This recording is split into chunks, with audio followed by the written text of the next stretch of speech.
بسم الله الرحمن الرحيم. السلام عليكم ورحمة الله وبركاته. الحمد لله رب العالمين، والصلاة والسلام على أشرف المرسلين وعلى آله وصحبه وسلم. إن الحمد لله نحمده ونستعينه ونستغفره ونؤمن به ونتوكل عليه ونعوذ بالله من شرور أنفسنا ومن سيئات أعمالنا. من يهده الله فلا مضل له ومن يضلل فلا هادي له، وأشهد أن لا إله إلا الله وحده لا شريك له، وأشهد أن محمدا عبده ورسوله. قال الله تعالى: يا أيها الذين آمنوا اتقوا الله حق تقاته ولا تموتن إلا وأنتم مسلمون. وقال تعالى أيضا: يا أيها الناس اتقوا ربكم الذي خلقكم من نفس واحدة وخلق منها زوجها وبث منهما رجالا كثيرا ونساء، واتقوا الله الذي تساءلون به والأرحام إن الله كان عليكم رقيبا. وقال تعالى أيضا: يا أيها الذين آمنوا اتقوا الله وقولوا قولا سديدا يصلح لكم أعمالكم ويغفر لكم ذنوبكم، ومن يطع الله ورسوله فقد فاز فوزا عظيما. صدق الله العلي العظيم. قال نبينا صلى الله عليه وسلم: فإن أصدق الحديث كتاب الله، وخير الحديث هدي محمد صلى الله عليه وسلم، وشر الأمور محدثاتها، وكل محدثة بدعة، وكل بدعة ضلالة، وكل ضلالة في النار. வார்த்தைகள் சிறந்தது, எல்லாம் வார்த்தைகள் வழிகாட்டுதல் சிறந்தது. நபிகள் நாயகம் ஸல்லல்லாஹு அலைஹி வஸல்லம் அவர்களுடைய வழிகாட்டுதல் என்றும், காரியங்களில் மிக மிக கெட்டது மாற்றத்தில் புதுமையை உண்டாக்குவது. ஒவ்வொரு புதுமையான காரியம் வழிகேடுகள் அனைத்தும் உங்களை நரகில் கொண்டு போய் சேர்க்கும் என்று நமது நபி ஸல்லல்லாஹு அலைஹி வஸல்லம் அவர்கள் தங்களுடைய ஒவ்வொரு சொற்பொழிலும் இந்த மனித சமுதாயத்திற்கு ஞாபகப்படுத்தியதை இந்த நல்ல சந்தர்ப்பத்தில் ஒன்று கூறியிருக்கின்ற உங்களுடைய சிந்தனையும் ஆர்வமாக இந்த நபிமொழியை ஞாபகப்படுத்தி எனது உரையை ஆரம்பம் செய்கிறேன். அல்ஹம்துலில்லாஹ். கண்ணியமானவர்களே, அல்லாஹ்வினுடையவர்களே, அல்லாஹ் தஆலா தன்னுடைய ஏகத்துவ கலிமாவை தெரிவிப்பதற்காக வேண்டி இந்த உலகத்தில் எண்ணற்ற நபிமார்களையும் ரசூல்மார்களையும் அனுப்பி வைத்தான். அவர்கள் அனைவர்களுமே அல்லாஹ்வுடைய கட்டளையின்படி அவர்களுக்கு அனுப்பப்பட்ட சமுதாய மக்களிடத்தில் அல்லாஹ்வுடைய ஏகத்துவ கலிமாவை எட்டி வைத்தார்கள்.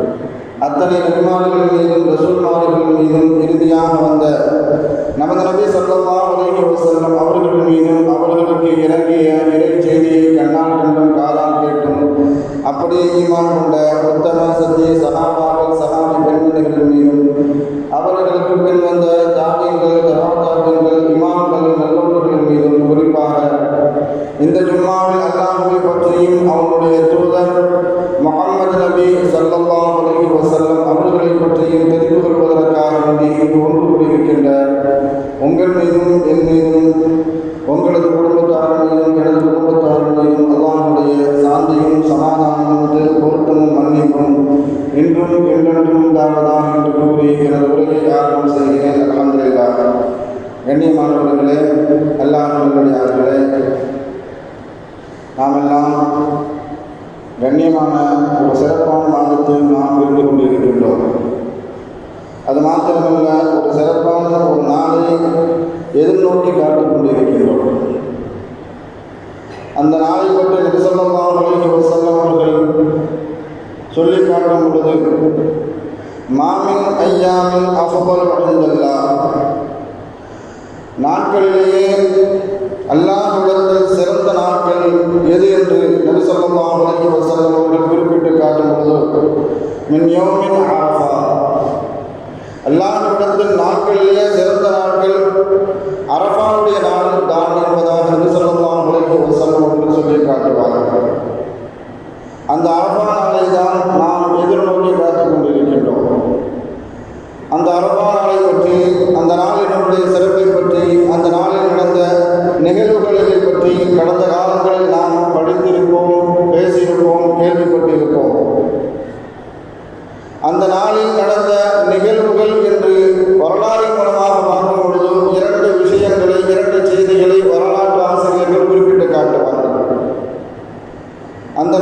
நடந்த முக்கிய நிகழ்வுகள் என்று எடுத்துக்கொண்டால் நபி ஸல்லல்லாஹு அலைஹி வஸல்லம் அவர்கள் செய்த இறுதி ஹஜ், அதே போன்று அவர்கள் நிகழ்த்திய அரஃபாவுடைய ஹஜ்ஜத்துல் வதா என்று சொல்லக்கூடிய அரஃபா நாளில் நடத்திய அவர்களுடைய உரை, இந்த இரண்டு நிகழ்வுகளை மாத்திரமே வரலாற்று ஆசிரியர்கள் அரஃபா நாளில் நடந்த முக்கிய நிகழ்வாக குறிப்பிட்டு காட்டுவார்கள். நபி ஸல்லல்லாஹு அலைஹி வஸல்லம் அவர்களோடு ஹஜ் செய்தவர்கள் அந்த அரஃபா நாளில் அவர்களுடைய உரையை கேட்டவர்கள் என்று நாம் எடுத்துக்கொண்டால் கிட்டத்தட்ட 1,24,000 சஹாபாக்கள் ஹஜ்ஜிலையும் அந்த அரஃபாவுடைய உரையிலையும் இருந்தார்கள். நபி ஸல்லல்லாஹு அலைஹி வஸல்லம் அவர்கள் அந்த உரையில் அவர்கள் நடத்திய அந்த பேருரையில் 40 செய்திகளை பற்றி சஹாபாக்களுக்கு அறிவித்து கொடுத்தார்கள். 40 செய்திகளையும் சஹாபாக்களுக்கு அறிவித்துவிட்ட பிறகு கடைசியாக கேட்டார்கள் சஹாபாக்களிடத்தில், வாந்தும் துஸ்அலூன அன்னி, கியாமத் நாளில் அல்லாஹ் தஆலா என்னை பற்றி உங்களிடத்தில் கேட்பான்.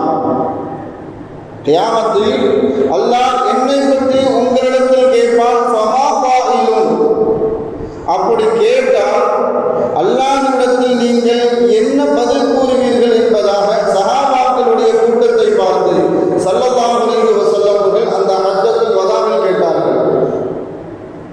சஹாபாக்கள் ஏகோபித்த முடிவாக அனைத்து சஹாபாக்களும் சொல்லி காட்டினார்கள், ஃபபல்லகத ரிசாலதா, எந்த நபித்துவத்தை கொண்டு நீங்கள் அனுப்பப்பட்டீர்களோ அந்த நபித்துவத்தை முழுமையாக நீங்கள் எடுத்துரைத்து விட்டீர்கள். வஅத்தல் அமானா வஅத்தல் அமானா, எந்த அமானதத்தை எந்த பொறுப்பை உங்களிடத்தில் அல்லாஹ் ஒப்படைத்தானோ அதை நீங்கள் நிறைவேற்றி விட்டீர்கள் முழுமையாக. வநஸஹத்தல் உம்மா, நீங்கள் உலக மக்கள் அனைவருக்கும் நலவை தவிர வேறு எதையும் நீங்கள் செய்ததில்லை, நன்மையை மாத்திரமே நீங்கள் செய்து இருக்கிறீர்கள் என்பதாக அல்லாஹ்விடத்தில் நாங்கள் கூறுவோம் என்பதாக ஒட்டுமொத்த சஹாபாக்களுடைய கூட்டமும் ஸல்லல்லாஹு அலைஹி வஸல்லம் அவர்களிடத்தில் பதில் கூறினார்கள். சஹாபாக்கள் இந்த கூடிய உடனே ஸல்லல்லாஹு அலைஹி வஸல்லம் அவர்கள் வானத்தின் நோக்கி தன்னுடைய கைகளை உயர்த்தி அல்லாஹும்ம ஷஹத் அல்லாஹும்ம ஷஹத் அல்லாஹும்ம ஷஹத் என்பதாக 3 தடவை கூறினார்கள்.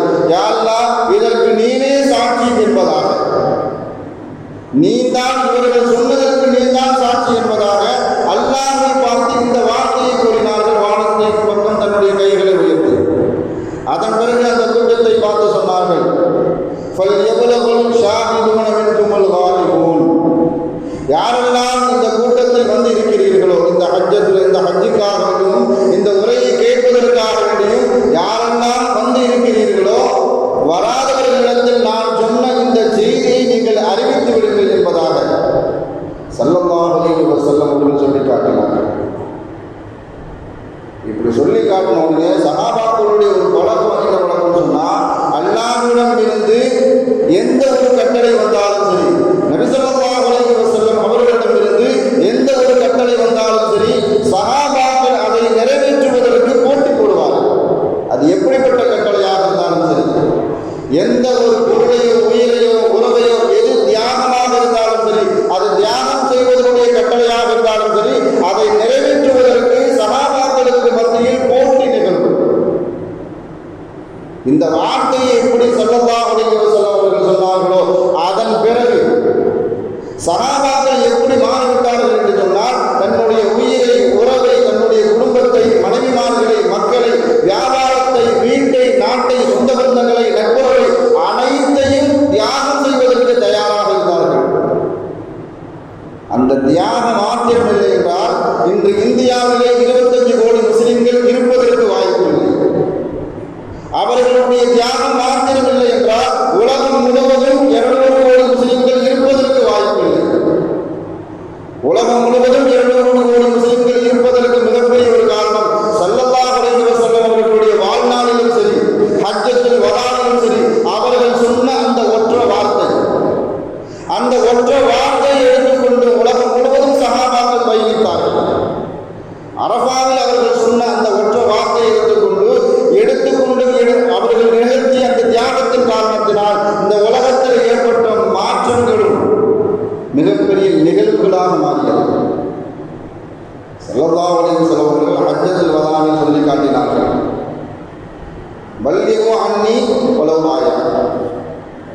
என்னிடத்தில் எந்த செய்தியை நீங்கள் கேட்கிறீர்களோ அதை மற்றவர்களுக்கு எடுத்துரைத்து விடுங்கள்.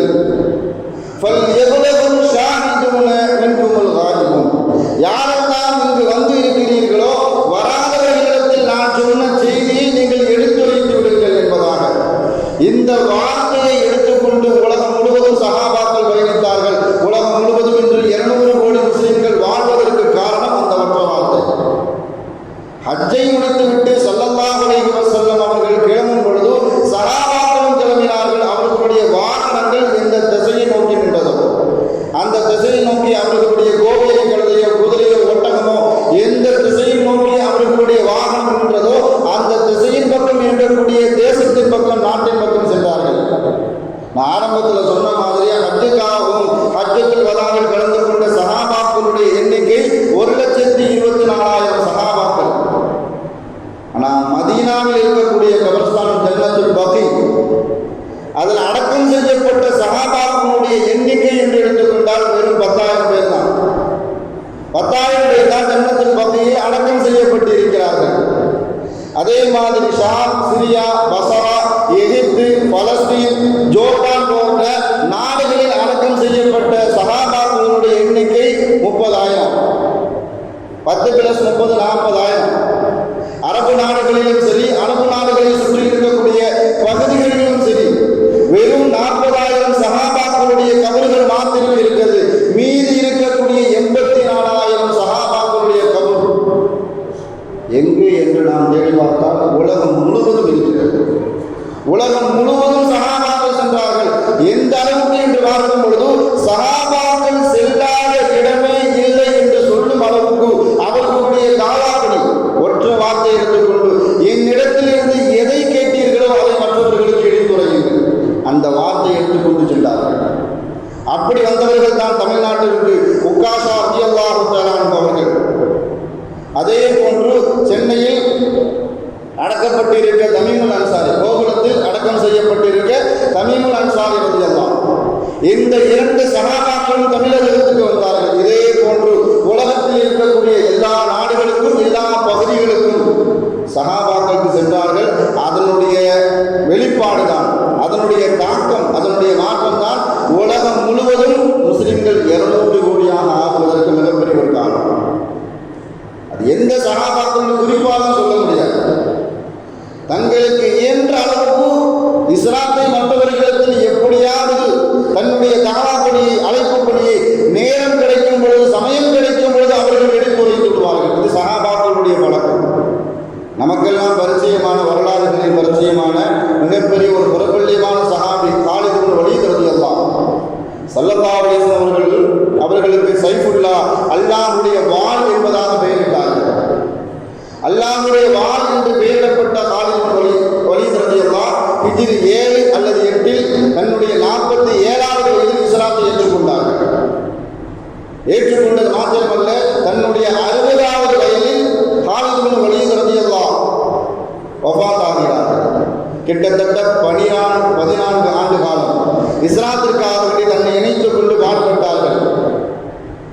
கிட்டத்தட்ட 100க்கும் மேற்பட்ட போர்களில் கலந்தார்கள். இஸ்லாத்திற்காக வேண்டி கலந்து கொண்ட அனைத்து போர்களிலுமே படை தளபதியாக என்று போரை வழிநடத்தி சென்றார்கள். அனைத்து போர்களிலுமே அல்லாஹ் தஆலா அவர்கள் வழிநடத்தி சென்ற அனைத்து போர்களையும் அல்லாஹ் வெற்றியை கொடுத்தான். அவர்களுடைய பணி எந்த அளவுக்கு சிறப்பு மிக்கதாக வளர்ச்சி பெற்றதாக ஆகியது என்று பார்க்கும் பொழுது கிட்டத்தட்ட 22 லட்சம் சதுர கிலோமீட்டர் அளவுக்கு இஸ்லாத்தை பரப்பினார்கள்.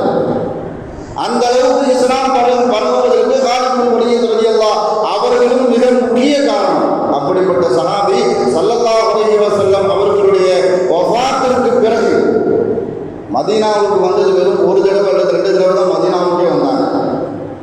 மக்காவுக்கு ஹஜ்ஜுக்காக வேண்டி ஒரே ஒரு முறை மாத்திரமே ஹஜ்ஜுக்காக வேண்டி வந்தார்கள்.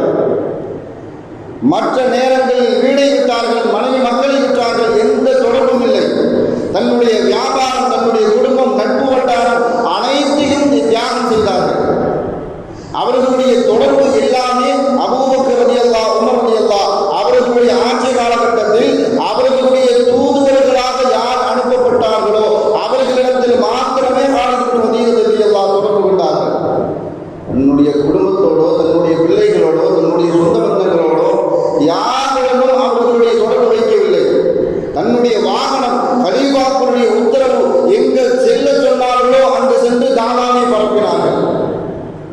காலித் இப்னு வலீத் ரலியல்லாஹு அவர்கள் கலந்து கொண்ட முக்கியமான போரில் எர்மூக் போர். எர்மூக் போர் என்பது ரோம் தேசத்தை எதிர்த்து நடந்த ஒரு போர். ரோமர்களை எதிரியாக கொண்டு நடத்தப்பட்ட ஒரு போர்.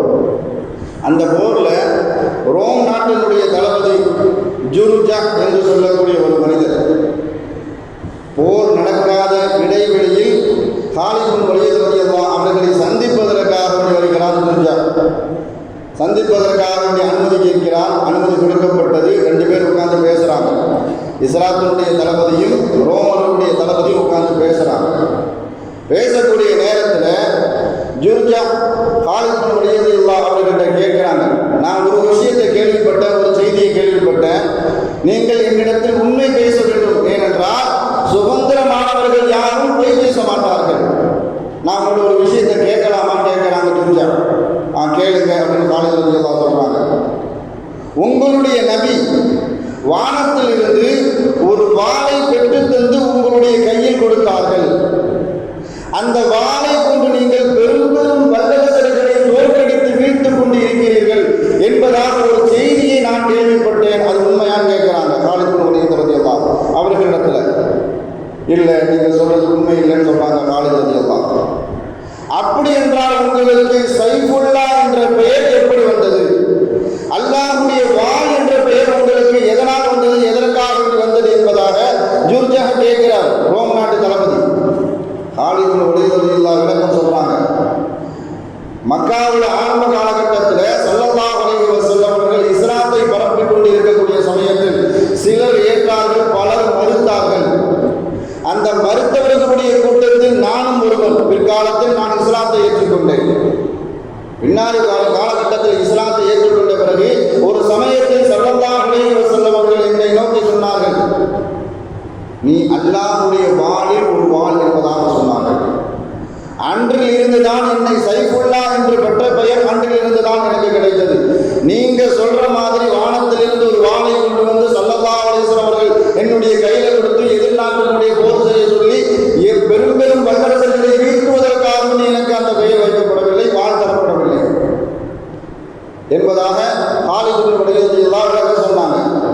அதன் பிறகு காலித் இப்னு வலீத் ரலியல்லாஹு அவர்களிடத்தில் கேட்கிறாங்க, நீங்கள் எங்களிடத்தில் எதை சொல்ல விரும்புகிறீர்கள், எதன் பக்கம் எங்களை அழைக்கிறீர்கள்?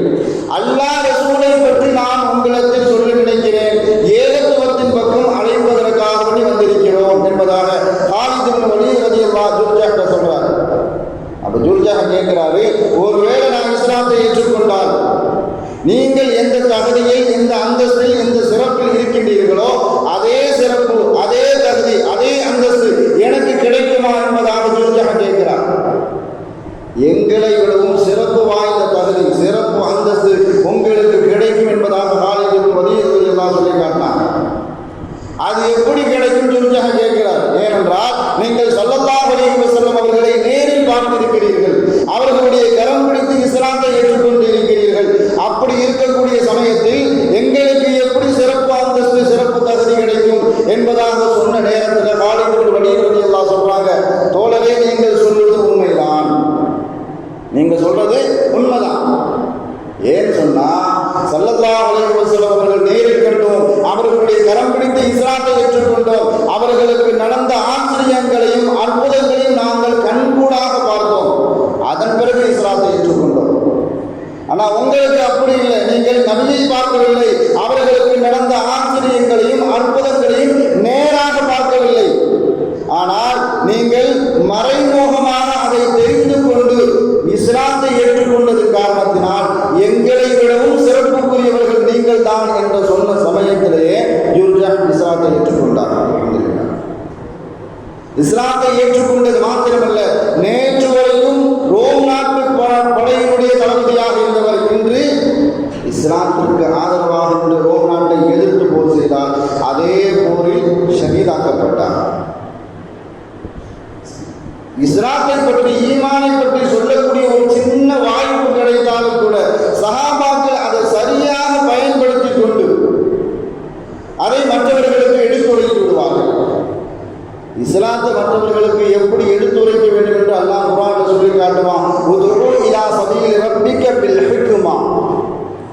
நுட்பமாக அவர்களிடத்தில் இஸ்லாம் அல்லாஹ்வின் பக்கம் அழைக்க வேண்டும் என்பதாக. நேத்தோ முந்தானதோ நினைக்கிறேன், இந்த ஸ்கூல் இப்போ பள்ளிக்கூடம் ஆரம்பிச்சாச்சு. சில பசங்க அதே ஸ்கூலில், சில பசங்க வேறு ஸ்கூலில் போய் படிக்கிறாங்க. அப்போ ஒரு பையன் இதுவரைக்கும் ஆயத்தில் படிச்சுருந்த ஒரு பையன் இன்னொரு ஸ்கூலில் போய் சேர்ந்துருக்கான் போல தெரியுது. அந்த பையன் எங்கிட்ட கேட்டான், அதற்கு நான் வேறு ஸ்கூலில் போய் சேர்ந்துருக்கேன், அது கிறிஸ்தவர்கள் நிர்வாகம் செய்யக்கூடிய ஒரு ஸ்கூல், அங்கே எங்கள் டீச்சர் எல்லாமே கிறிஸ்தவங்க தான். எங்கள்கிட்ட ஒரு விஷயத்தை சொல்லி நாளைக்கு நான் ஒரு விஷயத்தை போய் சொல்லணும் என்பதாக எங்கள் இடத்துல ஒரு விஷயத்தை சொன்னான். என்னப்பா சொன்னான் அப்படின்னு கேட்கும்போது அவன் சொன்னது என்னன்னு சொன்னால், உங்களுடைய மதத்தை பற்றி நீங்கள் ஒரு சில விஷயங்கள் வார்த்தைகள் பேச வேண்டும் என்பதாக. நீங்கள் எந்த மதத்தை எந்த சமயத்தை பின்பற்றுகிறீர்களோ அதை பற்றி நீங்கள் சொல்ல வேண்டும், எனக்கு ஏதாவது சொல்லுங்க சொல்லுது அப்படின்னு அவன் சொன்னாங்க.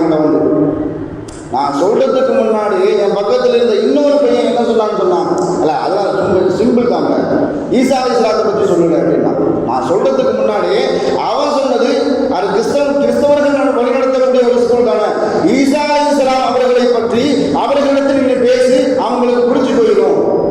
ஏன்னா இது நுட்பமான ஒரு வார்த்தை. அவன் எதை கவனிச்சு சொன்னான்னு தெரியல. எத்தியோப்பியா அன்று இருக்கக்கூடிய அபிசீனியாவை வழிநடத்திய நஜ்ஜாஷ் அவர்களிடத்தில் ஜாஃபர் இப்னு அபீ தாலிப் ரலியல்லாஹு, நீங்கள் எதை பற்றி எங்களிடத்தில் சொல்ல நினைக்கிறீர்கள் என்று கேட்கும் பொழுது சூரத்து மரியமை பற்றி தான் சொல்லி காட்டினார்கள். ஈசா அலைஹிஸ்ஸலாம் அவர்களை பற்றி, மரியம் அலைஹிஸ்ஸலாம் அவர்களை பற்றி நஜ்ஜாஷிக்கு சொன்ன நேரத்தில் நஜ்ஜாஷி இஸ்லாத்தை ஏற்றுக்கொள்வதற்கு மிகப்பெரிய ஒரு வாய்ப்பாக அமைந்தது. அதைத்தான் அல்லாஹ் சொல்லி காட்டுவான், உதுஉ இலா சபீலி ரப்பிக பில் ஹிக்மா, நுட்பமாக கையாள வேண்டும் நம்மளுடைய பிரச்சாரத்தை. அதே மாதிரி மௌஇதத்துல் ஹஸனா, நாம யாருக்காவது மார்க்கத்தை பற்றி சொல்வதாக இருந்தால் நல்லுபதேசத்தோடு சொல்ல வேண்டும். சில பேர்லாம் பார்த்தா ரொம்ப ஆச்சரியமா இருக்கும், சாதாரணமாக இருப்பாங்க, சீதாவாக இருப்பாங்க, தொழுகைக்காக நாம எவ்வளவு தொழுகை அவங்க போய் பேசினாலும் வழி நடக்காது. நான் சிலர் ஆச்சரியமா தொழுகைக்கு கூட்டு வந்துடுவாங்க. அவங்க தொழுகிறதை பார்த்து, அவர்களுடைய தொழுகையை பார்த்து நமக்கு கூச்சமா இருக்கும். நாம் அந்த அளவுக்கு தொழுகையாளியா இல்லையே, அவர்களுடைய சுன்னத், அவர்கள் பரவான தொழுகையில பேணக்கூடிய பேணுதல், அதையெல்லாம் பார்க்கும் பொழுது முன்னாடி வரைக்கும் அவர்களுடைய நிலை வேறு மாதிரியாக இருக்குது. இன்று அவர்களுடைய நிலை அல்லாஹ்வின் பக்கம் நெருங்கி கொண்டே செல்லக்கூடிய சமயத்தில் அவரை மாதிரி நாம வணக்கசாலியாக ஆக மாட்டோமா என்ற நிலை நமக்குள்ள ஏற்படுகின்ற அளவுக்கு அவர்களுடைய உள்ளத்தில் மாற்றம் ஏற்படுகிறது. மாறுவதற்கு காரணம் அவர்களிடத்தில் நடத்தப்பட்ட மௌஇதத்துல் ஹஸனா, நல்ல உபதேசம். அதன் காரணத்தினால் பள்ளியின் பக்கம் தொடர்பு, நல்ல செயலின் பக்கம் தொடர்பு. அதே மாதிரி அல்லாஹ் சொல்லி காட்டுமா, வஜாதிலுஹு பில்லதி, தர்க்கம் செய்யக்கூடிய சூழல் ஏற்பட்டால், நீங்க மார்க்கத்தை பற்றி மற்றவர்களுக்கு எடுத்து கொடுக்கிறீர்கள், அந்த மாதிரி சூழ்நிலையில தர்க்கம் செய்யக்கூடிய சூழல் ஏற்பட்டால் கூட நீங்க கண்ணியமான முறையில் என்ன செய்யணும், தர்க்கம் பண்ணணும். தர்க்கம் செய்வதாக இருந்தால் மார்க்கத்தை பற்றி முழுமையாக தெரிந்திருக்க வேண்டும். அல்லாஹ் அழைப்பாளர்களையே முதல் அழைப்பாளராக குர்ஆன்ல அடையாளப்படுத்தும் பொழுது நூஹ் அலைஹிஸ்ஸலாம் அவர்களை பற்றி அல்லாஹ் சொல்லி காட்டுவான் குர்ஆன்ல. நூஹ் அலைஹிஸ்ஸலாம் எப்படிப்பட்டவர்கள், தன்னுடைய சமுதாய மக்களிடத்தில் எந்த அளவுக்கு அழைப்பு பணி செய்தார்கள், இஸ்லாத்தின் பக்கம் தன்னுடைய சமுதாயத்தை எப்படியெல்லாம் அழைத்தார்கள் என்பதாக அல்லாஹ் குர்ஆன்ல அடையாளப்படுத்தும் பொழுது, கால இன்னி தஅவுது ரப்பி கௌமி லைலம் வ நஹாரா, இரவு பகலாக நான் என்னுடைய சமூகத்தை இஸ்லாத்தின் பக்கம் அழைத்துக் கொண்டு இருந்தேன். அதனுடைய மாற்றம் என்ன மாற்றம் சொன்னால், இஸ்லாத்தின் பக்கம் யாருமே வரல. தொடர்ச்சியா நூஹ் அலைஹிஸ்ஸலாம் அவர்கள் பேசிய வார்த்தையை அல்லாஹ் குர்ஆன்ல பதிவு செய்வான். ஃபலம் யஜிதுஹும் துஆஇ இல்லா ஃபிராரா, நான் எப்பெல்லாம் அவர்களை இஸ்லாத்தின் பக்கம், தாவாவின் பக்கம், ஈமானை பற்றி சொல்வதற்காக வேண்டி அழைப்போனோ அந்த நேரத்தில் என்னை பார்த்தவொன்னு விரண்டு ஓடுவாங்க. சமூகத்தில் இப்படி ஒரு நிலை இருக்குது. தொழுகைக்காக நம்மளை பார்த்துட்டோம், தொப்பி போட்டுட்டு வராங்க, ஜிப்பா போட்டுட்டு வராங்க அப்படின்னு சொன்னால் வீட்டை அடைச்சிட்டு உட்கார்றது. இந்த மாதிரி சூழல் நூஹ் அலைஹிஸ்ஸலாம் அவர்களுடைய காலகட்டத்தில் மாத்திரமல்ல, இன்றளவும் நம்முடைய சமூகத்தில் இருக்கிறது. அதை குர்ஆன்ல அல்லாஹ் தஆலா அப்பவே பதிவு செஞ்சுட்டான். நான் அழைப்பதற்காக சொல்லக்கூடிய நேரத்தில் நான் எங்கு அழைத்து விடுவேனோ என்று பயந்து விரண்டு ஓடுகிறார்கள். அது மாத்திரமல்ல, வீதிகளில் அவர்களை பார்த்து நான் அழைத்தால் குர்ஆன் கூட ஒயின்னி குல்லமா தஅவுதுஹும் லிதக்ஃபிர் லஹும், நீ அவர்களை மன்னிப்பதற்காக நான் அவர்களை இஸ்லாத்தின் பக்கம் அழைக்கின்றேன். ஆனால் அவர்களுடைய நிலை எப்படி இருக்குன்னு சொன்னா, ஜஅலு அஸாபியஹும் ஃபீ ஆதானிஹிம், என்னுடைய சொல் என்னுடைய வார்த்தை அவர்களுடைய காதுகளில் விழுந்துவிடக் கூடாது என்பதற்காக வேண்டி அவர்களுடைய கைகளில் விரல்களை வைத்து தன்னுடைய காது ஓட்டைக்குள்ள அடைச்சிட்டு ஓடுறாங்க. நூஹ் அலைஹிஸ்ஸலாம் அல்லாஹ்விடத்துல சொல்றாங்க கம்ப்ளைண்ட். அது மாத்திரமல்ல, தன்னுடைய மேல் ஆடையை தன்னை மூடியவர்களாக எங்க பார்க்கக்கூடாது என்பதாக ஓடுகிறார்கள் என்பதாக நான் அவர்கள்ட்ட மிரட்டி சொல்லி பார்த்தேன், ரகசியமா சொல்லி பார்த்தேன், பகிரங்கமா சொல்லி பார்த்தேன், எதுவுமே அவர்களிடத்துல நடக்கல என்பதாக அல்லாஹ் தஆலா முதல் தாபியாக இருக்கக்கூடிய முதல் அழைப்பாளராக இருக்கக்கூடிய நூஹ் அலைஹிஸ்ஸலாம் அவர்களை பற்றி குர்ஆன்ல பதிவு செய்வான். ரொம்ப ஆச்சரியமான விஷயம் என்னன்னு சொன்னா, ஒரு எறும்பு பேசிய விஷயத்தை வார்த்தை அல்லாஹ் தஆலா குர்ஆன்ல சொல்லுவான். எறும்பு கூட்டத்தை பார்த்து ஒரு தலைமை எறும்பு பேசுது, யா அய்யுஹன் நம், எறும்பு கூட்டமே, சுலைமான் அலைஹிஸ்ஸலாம் அவர்கள் வருகிறார்கள், உங்களை நீங்கள் பாதுகாத்துக் கொள்ளுங்கள். அறியாமல் வேணும் என்று இல்லை, உங்களை தெரியாமல் விதிச்சிடலாம், உங்களுடைய இடங்களுக்கு சென்று நீங்கள் தஞ்சம் புகுந்து கொள்ளுங்கள் என்ற எறும்பு பேசிய வார்த்தை அல்லாஹ் குர்ஆன்ல பதிவு செய்வதற்கு என்ன அவசியம் வந்தது? என்ன அவசியம் சொன்னா, நமக்கு நம் மீது, நம்முடைய குழந்தைகள் மீது, நம்முடைய குடும்பத்தார்கள் மீது இல்லாத அக்கறை, எறும்பு அதனுடைய சமுதாயத்தின் மீது இருந்த அக்கறையை அல்லாஹ் குர்ஆன்ல பதிவு செஞ்சு காட்டுவான். எறும்புக்கு தன்னுடைய சமுதாயத்தின் மீது எந்த அக்கறை இருந்ததோ அது மனிதர்களாகிய நமக்கு இல்லை என்பதை அல்லாஹ் தஆலா பதிவு செய்வதற்காக வேண்டும். யா அய்யுஹல்லதீன ஆமனூ கூ அன்ஃபுஸக்கும் வ அஹ்லீக்கும் நாரா, உங்களையும் பாதுகாத்துக்கங்க, உங்களுடைய குடும்பத்தார்களையும் நரக நெருப்பிலிருந்து பாதுகாத்துக் கொள்ளுங்கள் என்பதாக அல்லாஹ் சொன்ன பிறகும் கூட ஆனால் நம்மளையும் பாதுகாக்கல, நம்மளுடைய குடும்பத்தார்களையும் சொல்வதற்கு உண்டான வாய்ப்பு இல்லை. ஒரு கடையில் போய் ஒரு பொருளை வாங்குறோம், அந்த பொருளுடைய தரத்தை பற்றி, அது நல்ல தரமோ கெட்ட தரமோ அதை பற்றி மற்றவர்களுக்கு என்ன செய்யறோம், நாம் வாங்கக்கூடிய பொருள், உணவோ பொருளோ உடையோ எதுவாக இருந்தாலும் சரி, இந்த கடையில் அந்த பொருள் இப்படி தரமா இருக்கு, நல்லது இருக்கு அல்லது நல்லது இல்லை, அதை பற்றி நாம் மற்றவர்களிடத்தில் எடுத்துரைக்கின்றோம். ஆனால் நாம பின்பற்றி வாழக்கூடிய இஸ்லாத்தை பற்றி எத்தனை பேருக்கு சொல்லி இருக்கிறோம்? கிட்டத்தட்ட 2022 கத்தாரில் கால்பந்தாட்டம் போட்டி நடந்துச்சு. அந்த கால்பந்தாட்ட போட்டியை கூட அந்த கத்தார் நாடு எப்படிப்பட்ட இஸ்லாமிய அழைப்பாக மாற்றியது என்று நமக்கு தெரியும். அவர்கள் நடத்திய கால்பந்து போட்டி வரவு கணக்கில் பார்த்தோம்னு சொன்னா மிகப்பெரிய நஷ்டம். ஏன்னா மற்ற நாடுகள்லாம் கால்பந்து போட்டியை நடத்தும் பொழுது எல்லா செயல்பாடுகளுக்கும் அனுமதி உண்டு. ஆனா கத்தார் நாடு ஃபுட்பாலை, அந்த கால்பந்து ஆட்டத்தை நடத்தக்கூடிய, அந்த போட்டிகளை நடத்தக்கூடிய மைதானமாக இருந்தாலும் சரி, அங்கு வரக்கூடிய வாடிக்கையாளர்களாக இருந்தாலும் சரி, எல்லாத்துக்கும் ஒரு கட்டுப்பாடு. மாத்திரமல்ல, எங்களிடத்தில் வாருங்கள், இஸ்லாத்தை அறிந்துவிட்டு செல்லுங்கள் என்ற விளம்பர பதாகையோடு அழைக்கப்பட்டிருந்தார்கள். அதில் ஒரு பெண்மணி கூட பேட்டி கொடுத்திருப்பாங்க, நான் மற்ற நாடுகளுக்கு கால்பந்தாட்டத்தை காணுவதற்காக சென்றிருக்கிறேன், என்னுடைய தாய் அல்லது என்னுடைய தந்தையோடு கத்தார் நாட்டுக்கு வந்த எனக்கு எந்த பயமும் இல்லை, என்னுடைய பொருள் காணாமல் போகிறது, உடனே கம்ப்ளைண்ட் கொடுத்த, புகார் கொடுத்த சில மணி நேரத்திலேயே யார் திருடினார்களோ அவர்களிடத்திலிருந்து என்னுடைய பொருள் கைப்பற்றி என்னிடத்தில் தரப்பட்டது. மாத்திரமல்ல, இஸ்லாத்தை அறிந்து கொள்வதற்கு மிகப்பெரிய ஒரு காரணமாக இருந்தது. நம்ம இடத்துல இந்த மாற்று மத சகோதரர்கள் இதுதான் எதிர்பார்க்கிறாங்க. ஸல்லல்லாஹு அலைஹி வஸல்லம் அவர்களும் இதைத்தான் சொன்னாங்க, என்னிடத்திலிருந்து எதை கேட்டீர்களோ அதை மற்றவர்களிடத்தில் சொல்லுங்க. நாமளே நமக்கு அறியாமையே பல நல்ல காரியத்தை மாற்று மத சகோதரர்கள் செய்து கொண்டிருக்கிறோம். எப்பன்னு சொன்னா, கிட்டத்தட்ட கொரோனா காலகட்டத்தில் பெரும் பெரும் இடிபாடுகள் ஏறக்கூடிய, பெரும் வெள்ளங்கள் ஏற்படக்கூடிய நேரத்தில் நம்மை அறியாமலே நாம் செய்யக்கூடிய சில செயல்பாடுகள் மாற்று மத சகோதரருடைய உள்ளத்தில் நம் மீது நல்லெண்ணம் ஏற்படுவதற்கு மிகப்பெரிய ஒரு காரணம்.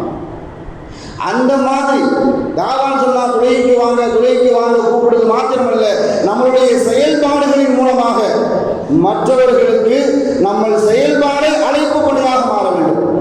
அதை தான் சஹாபாக்கள் உலகம் முழுவதும் சென்றார்கள், அழைத்தார்கள். உலகம் முழுவதும் தன்னுடைய அழைப்பு பணியின் காரணமாக அதிகமாக இடங்களில் பல லட்சம் முஸ்லிம்களை மாற்றினார்கள். அப்படிப்பட்ட காரியத்தை நாமும் செய்வதற்கு தயாராக இருக்க வேண்டும். இன்ஷா அல்லாஹ் செய்யலாமா? அதே மாதிரி இன்ஷா அல்லாஹ் நாம் ஆரம்பத்தில் சொன்ன மாதிரி ஒரு கண்ணியமான ஒரு சிறப்பான ஒரு நாளை எதிர்நோக்கி கொண்டிருக்கிறோம். இன்ஷா அல்லாஹ் அந்த நாள் அரஃபாவுடைய நாள். அந்த நாள் இன்ஷா அல்லாஹ் நாளைய மறுநாள் இந்தியாவை பொறுத்தவரை ஆட்சிகளுக்கு இன்ஷா அல்லாஹ் நாளைக்கு அரஃபா. அதனால் இங்கே இருக்கக்கூடிய சில குழப்பவாதிகள் குழப்பலாம். அரஃபா அன்னைக்கு மாத்திரம்தான் ஆட்சிகள் எங்கே அரஃபா கொண்டாடுவார்களோ அன்றைய தினம்தான் நமக்கும் அரஃபா, நாம் அன்னைக்கு தான் நோன்பு வைக்கணும் என்பதாக குழப்பிடுவார்கள். நீங்கள் யாரும் குழப்பிட வேண்டாம். நாம் நம்ம பகுதியில் எப்போ பொறுப்பாக்கின்றோமோ அன்றிலிருந்து தான் கணக்கு. அதனுடைய அடிப்படையில் இன்ஷா அல்லாஹ் நாளைய மறுநாள் அரஃபாவுடைய நோன்பு. அந்த நோன்பு இன்ஷா அல்லாஹ் எல்லாரும் வைக்கணும். அது மாத்திரமல்ல, அந்த நாள் அன்னைக்கு நாம் 3 காரியத்தை கண்டிப்பாக செய்யணும். ஒன்று நோன்பு வைக்கிறது, 2வது அதிகமாக துவா செய்கிறது. ஸல்லல்லாஹு அலைஹி வஸல்லம் அவர்கள் சொல்லி காட்டுவார்கள், சிறந்த துவா என்ன துவா சொன்னால் அரஃபா நாளன்று யார் துவா கேட்கின்றார்களோ அவர்களுடைய துவா சிறந்த துவா. அல்லாஹ் கஞ்சம் கிடையாது. நாம் எதை கேட்டாலும் தருவான் ஹலாலான முறையில்.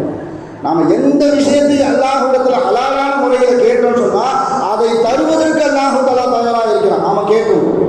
நம்மளுடைய குடும்பம் சம்பந்தமாக, வியாபாரம் சம்பந்தமாக, ஆரோக்கியம் சம்பந்தமாக, நாட்டினுடைய சூழல் சம்பந்தமாக எதுவாக இருந்தாலும் அல்லாஹ்விடத்தில் அரஃபா நாளன்று துவா கேட்டால் இன்ஷா அல்லாஹ் கண்டிப்பாக எந்த தடையும் இருக்காது. அல்லாஹ் தஆலா ஏற்றுக்கொள்வான். 3வது விஷயம் 4ஆம் கலிமா. நாம் மக்தபில் சின்ன வயசில் ஓதிருக்கோம். 4ஆம் கலிமா லா இலாஹ இல்லல்லாஹு வஹ்தஹு லா ஷரீக லஹு லஹுல் முல்கு வ லஹுல் ஹம்து வ ஹுவ அலா குல்லி ஷைஇன் கதீர். இப்படியும் ஓதலாம். அல்லது லா இலாஹ இல்லல்லாஹு வஹ்தஹு லா ஷரீக லஹு லஹுல் முல்கு வ லஹுல் ஹம்து பியதிஹில் கைர் வ ஹுவ அலா குல்லி ஷைஇன் கதீர். யுஹ்யி வ யுமீத். இந்த வார்த்தை சேர்த்தும் ஓதலாம், சேர்க்காமையும் ஓதலாம். இந்த கலிமாவை சும்மா இருக்கக்கூடிய நேரத்தில் நம்ம பள்ளிவாசலுக்கு முன்னாடியே வந்து துவா கேட்கிறோம். துவா கேட்டு முடிஞ்சு சும்மா நேரம் இருக்குது, வாங்க சொல்வதற்கு நேரம் இருக்குது, அல்லது பள்ளிவாசலில் சுண்ணத்தை தொழுதுட்டு உட்கார்ந்து இருக்கிறோம், துவா கேட்கிறோம், அதன் பின்னாடி நேரம் இருக்குது அப்படின்னு சொன்னால் சும்மா இருக்கிற நேரத்தில் கூட நாக்குக்கு நாம் திக்ர் மூலமாக நினைத்து கொண்டு இருக்க வேண்டும். அந்த நாள் அன்னைக்கு இன்ஷா அல்லாஹ் அந்த 3 விஷயங்களை இன்ஷா அல்லாஹ் கண்டிப்பாக செய்யுங்க. நம்மளுடைய வாழ்க்கை தரம் உயர்வதை நாமளே காண முடியும். அதே மாதிரி இன்ஷா அல்லாஹ் திங்கக்கிழமை அரஃபா நாளுக்கு மறுநாள் திங்கக்கிழமை பெருநாள் குத்பா தொழுகை ஆண்களுக்கு மொஹிதீன் பள்ளிவாசலுடைய பாறையில் 7 மணிக்கும், அதே மாதிரி 6:30 மணிக்கு இங்கேருந்து தக்பீர் சொல்லிட்டு கிளம்பிடுவாங்க இன்ஷா அல்லாஹ் ஜமாத்தார்கள். 7 மணிக்கு அங்கு தக்பீர் கெட்டப்படும், பெண்ணார் தொழுகையினுடைய குத்பாவுடைய தக்பீர். அதே மாதிரி பெண்களுக்கு ஜும்மா பள்ளிவாசலில் 8 மணிக்கு தொழுகை நடக்கும் என்பதை ஜமாத்தின் வாயிலாக ஜமாத்தார்களுடைய சாயல்வாக நான் தெரிவித்துக் கொள்கிறேன். அல்லாஹ் தஆலா வாழும் காலமெல்லாம் நபி ஸல்லல்லாஹு அலைஹி வஸல்லம் அவர்கள் அரஃபாவில் எதை மக்களுக்கு வலியுறுத்தினார்களோ அதை செய்யக்கூடிய நல்லடியார்கள் கூட்டத்தில் நம் அனைவரையும் ஆக்கி அருள் புரிவானாக. வாழும் காலமெல்லாம் மருத்துவமனை கஷ்டங்கள், அதன் செலவுகள், சிரமங்கள் அனைத்தை விட்டும் நம்மை முழுமையாக அல்லாஹ் பாதுகாப்பானாக. வாழும் காலமெல்லாம் நோய் நொடிகள் இல்லாமல் உடல் ஆரோக்கியத்தோடு மன நிறைவோடு இன்பத்தோடு அல்லாஹ் நின்று வணங்கி வழிபட்டும் வாழும் நசீபை எல்லாம் அல்லாஹ் உங்களுக்கும் எனக்கும் நம்ம ஈன்றெடுத்த தாய் தந்தையர்களுக்கும் நம் மனைவி மக்கள் உற்றார் உறவினர் யாவருக்கும் கொடுத்த அருள் புரிவானாக என்று கூறி எனது வார்த்தையை நிவர்த்தி செய்கிறேன். வாஹர் தாவானா அல்ஹம்துலில்லாஹி ரப்பில் ஆலமீன். அஸ்ஸலாமு அலைக்கும் வரஹ்மத்துல்லாஹி வபரகாத்துஹு.